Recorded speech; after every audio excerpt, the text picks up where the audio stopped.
it's always the thing on the internet is like people are like, why is she not skinny and why is she screaming? And I'm like, because I like to. I did the butcher, I did the baker, I did the home and the family maker, I did schoolgirl fantasies. Oh, I did leg things. And She's back after 3 years when you played like the tiniest stage of Down the Rabbit Hole. I mean this in a good way, the Bossa Nova stage. Yeah. You got any memories of that wonderful gig at Down the Rabbit Hole? So I believe it was raining. Am I correct? I don't know. I think it was raining, and I remember being like, damn, that was fucking good. Like, I remember being surprised by how good the crowd were because A, it was raining, and B, we were like, I didn't think anyone knew us then. I still don't really think anyone knows us. Like, whenever I come to a new country and people know the words, I'm like, okay. I always just assume it's Irish people that have travelled. And it's not. It's honestly not. And that's really it's still shocking. It's still shocking to me. It is because I saw you having some eye contact with people, at the front while doing the performance just now. Yeah. Yeah. Irish people? No. No, I don't think so at all.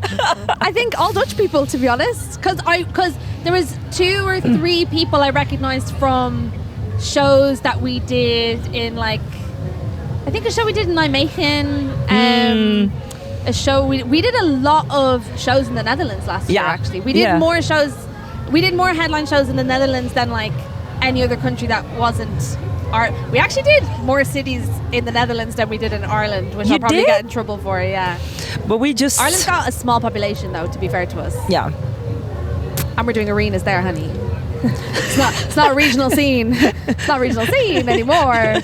But yeah, it's fabulous. I love it here. Yeah. That was literally one of the best crowds we've done in ages. That was like a Glastonbury crowd.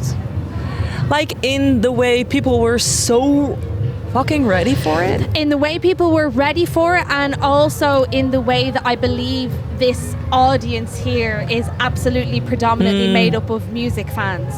So festivals are festivals. Everybody wants to go to a festival. There's a lot of festivals that are really made for people who like the idea of going to a festival, right? And then there's festivals that are for big fat music nerds, and this is absolutely one of them. Because obviously, not to keep talking about Peaches, but we went to see Peaches earlier on, and it was full, and it was 4 p.m. Yeah. And it was 4 p.m. and it could have been 7 a.m. in Berlin. I was like, but like it was nuts. The gig was crazy. You just met each other after the gig. We met each other before the gig. We met each other during the gig because she went over me. She went over me like this.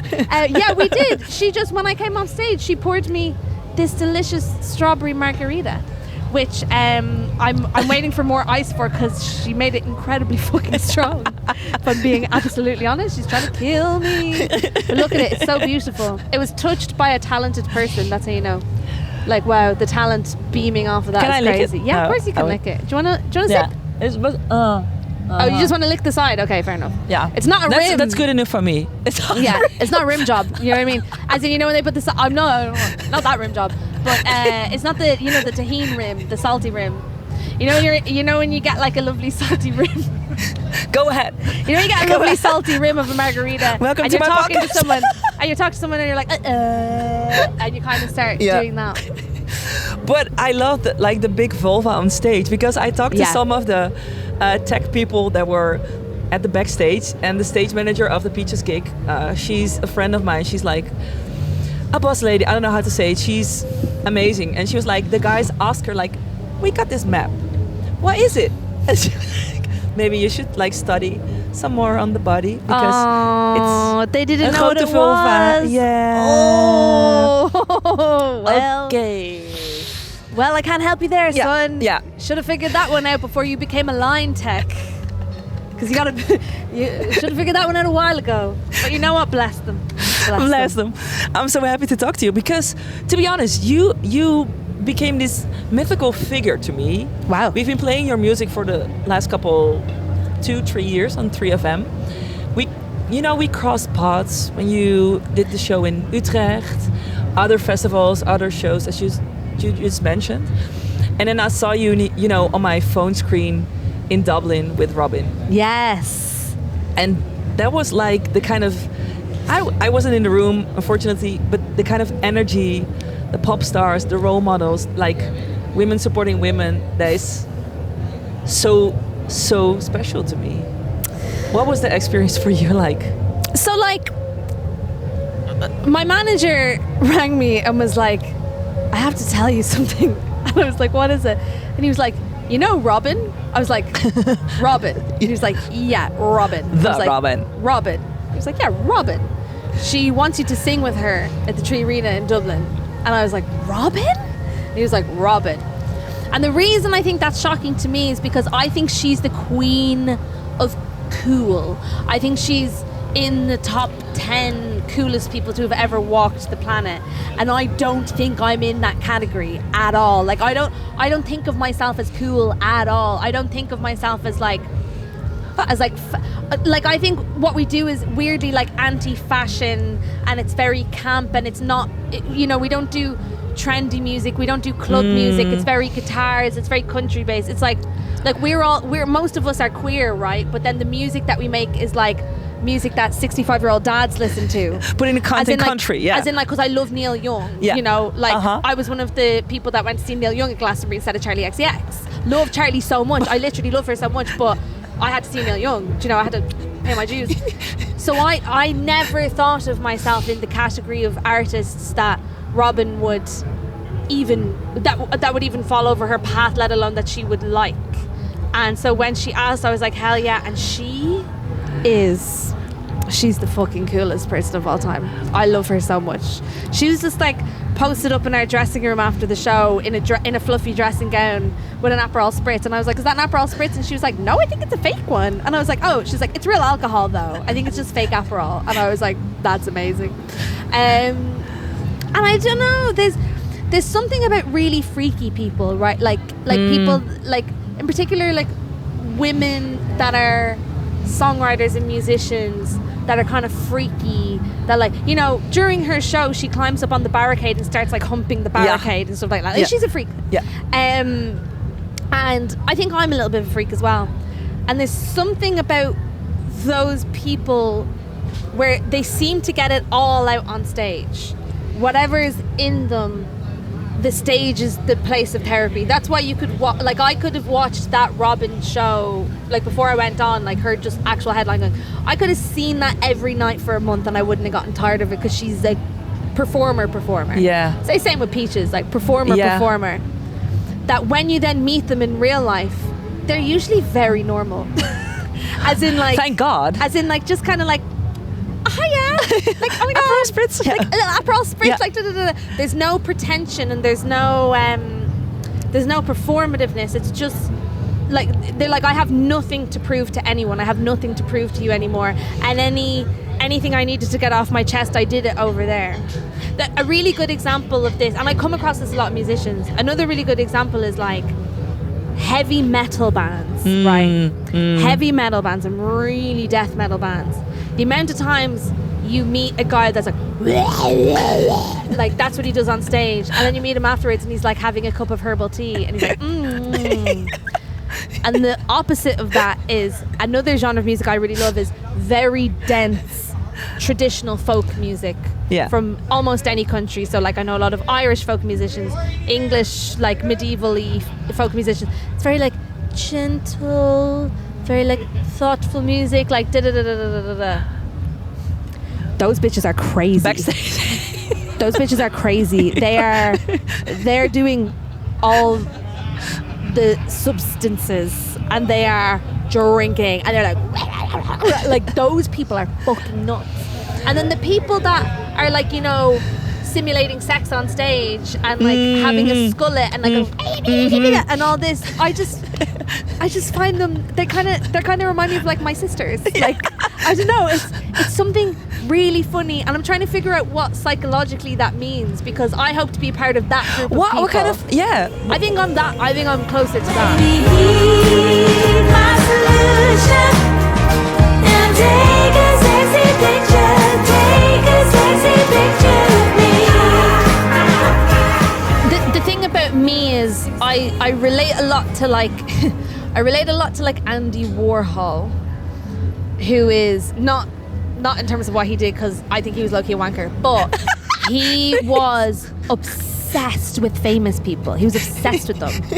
And I am obsessed with famous people, and I'm obsessed with pop stars. But I think you're one of the first people to really honestly admit it. I love as an them. artist. I love everything about them, and unfortunately I know that my deep level of obsession with them is the reason I'll never be one, because the thing you need to truly be to be a brilliant pop star is like not self-aware and have be incredibly intelligent. You have to be like one of the smartest people on the planet to be one of those people, right?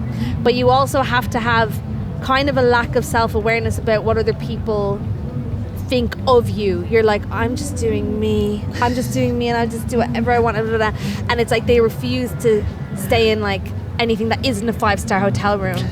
And there's a lot of pressure on them. There's there's a lot of pressure on the real pop stars to like look a certain way and act a certain way and have certain opinions and be all these. You have to be everything to everyone, right? And I think because I love them so deeply and so truly, I can never really be one, because I've studied them too hard and I kind of know too much about how it works. And I can never not have opinions. And I don't want to be everything to everyone. I don't like I'm happy to annoy some people, and I know I annoy some people. Like I get messages on the internet. I know what I am, and so I think as a result of that, I can never truly be the pop star that I want to be, which is kind of annoying, but also I'm enjoying myself anyway, so it doesn't matter. Wow. And I wish I could sit here, because I know that if I really, really, truly wanted to, in my heart of hearts, I know I could sit here and write like the most famous song that's ever existed, because I know I'm that good at songwriting, but I can't bring myself to do it. I just can't, because I always know there's like another angle, and there's another reference, and there's another lyrical thing. Like I kind of have a maximalism button that I can't stop pressing. And truly pop, like great pop and like amazing pop, is about like simplicity and getting a really simple message to be really beautiful and really dazzling and really gorgeous. And I can't do that, because mine is always a bit dirty. It's always a bit like there's always like something wrong with it. I'm like, you're all pedophiles, or like, big fat bitch, or I want to kill myself. Like, do you know what I mean? There's always something. There's always something. I can't stop myself from doing it. And so I think I'll never really be a proper pop star, but I'm kind of fine to be what I am. Whatever it is I am, I don't know, but I'm fine to be it. Because I don't think I'm like an indie person either. Like, I don't think I'm like in a band, because that's too serious as well. Yeah, and it's not dazzling enough. Yeah, but what would you say is your relationship with music industry? Like this dirty term to talk about the music industry and like the pressure from outside. I would assume. I don't know. I think I'm really lucky to have structurally the way that like my career has gone, and I guess to talk about it in the dirty sense, in the way that like my business is run and the way that my everything is run. I'm really lucky because I was for so long untapped. Like, I didn't get signed until I was 25. By the time they found me, I was already kind of a mess. Like, I'd already kind of gone too far down my own style, so nobody was there. You know, I think the message you always hear from pop stars is they're like, I was like writing my own songs, and I was doing this thing, and then I got signed at 15, and they set me into all these rooms, and they told me how to work, and I never had any of that, because nobody wanted me. Nobody wanted me. Like, I wasn't like an appealing pop star prospect. So I was just like kind of locked in my bedroom for like 10 years writing songs by myself. And so I think actually I'm really lucky, because the pressures that my friends who are in music that have had things like that happen to them, I don't have any of those. But then what was interesting was I kind of got very far off my own writing and my own style and my own band, and the way the band is shaped even is kind of different to what's going on in festivals. We got very far. Yeah. And then suddenly we were open to the public, and half of the public were like, we fucking hate you. They're like, we hate this. Why is she not skinny? Why is she not skinny, and why is she screaming? It's always the thing on the internet. It's like, people are like, why is she not skinny, and why is she screaming? And I'm like, because I like to. Because I don't know what to tell you. This is what you got. This is what I got pretty far. But yeah, so it's you know, I'm just making it up as I go along. But as long as the songs are good, everything else falls into place, you know. And that's the thing that's most important. The songs just have to be fucking good, and then everything else will kind of gel in around it. And one of the things that made me like super jealous was performing at Coachella with the Bob Baker Marionettes. What was the link up? I mean, I was doing an interview with them on radio, which was crazy because I was having an interview with puppets, translated in Dutch and English on air with a jet lag in between, and it was crazy. But that's my dream. You were sharing the stage with the Bob Baker Marionettes. So Coachella takes place over 2 weekends, as you might know. I think you mentioned something of the weekends on stage, right? Yeah, I did also. Yeah. So Coachella takes place over 2 weekends. The first weekend I was there, essentially what happened was... I know what you're going to say. I'm obsessed with puppets. Like, I'm obsessed with puppets. I love puppets. Puppets are the love of my life. My first album campaign is like littered with puppets. Like, there's puppets everywhere. I recently had a puppet of myself made by my boyfriend. Like, I love puppets. Shout out Drake. Love him. And it was like the poster. It was the poster for a festival that got cancelled. Woo. But so the puppets were going around backstage, and the people were just like, they were just like walking with the puppets around backstage, and every time they did it, I was like. Because we were on quite early, so then I was just walking around. I was like, for the listeners who are listening to this interview, CMAT is now like kind of performing the Apple Girl dance, like. I was screaming. I was following the puppets around, and I was screaming. And so, literally 2 days after that, because I didn't stay at Coachella for the weekend, I went back to LA. I got a message on Instagram. They were like, "Hey, so you were following us around. If you want to do something the second weekend," or whether it was basically like I clearly bullied them and peer pressured them into. I followed them around for the whole of that day. You were stalking the fucking puppets. I was stalking all on of Coachella. The puppets. I was stalking all the puppets, and then they kind of were like, exposed. They were kind of like, "If you want to do something, we just can tell do me. something. If you want to do something, it might work." So I was like, "Yeah, we want to do it." And then. Yeah, I got to sing with the pink cat, and I was literally dying. She is such a diva, and so are you, of course. Fierce. You're my favorite diva, but Thank you. The two of you on the stage, it meant the world to me. It meant the world to me. It really did. That was my highlight of Coachella. No offense to everything else that happened at Coachella, but it was the best thing to happen at Coachella. It was amazing. Yeah. Thank you so much for your time. I wish I could talk to you for hours, but I'm gonna jump in there soon. Exactly, the down the rabbit hole experience, because I think some of your band members just dived into They the were lake. swimming, and they were looking at me like, "Kara, come on!" And I was like, "Some of us have to work. some of us have to do a job to keep your food on the table. Some of us have to promote this fucking music, okay?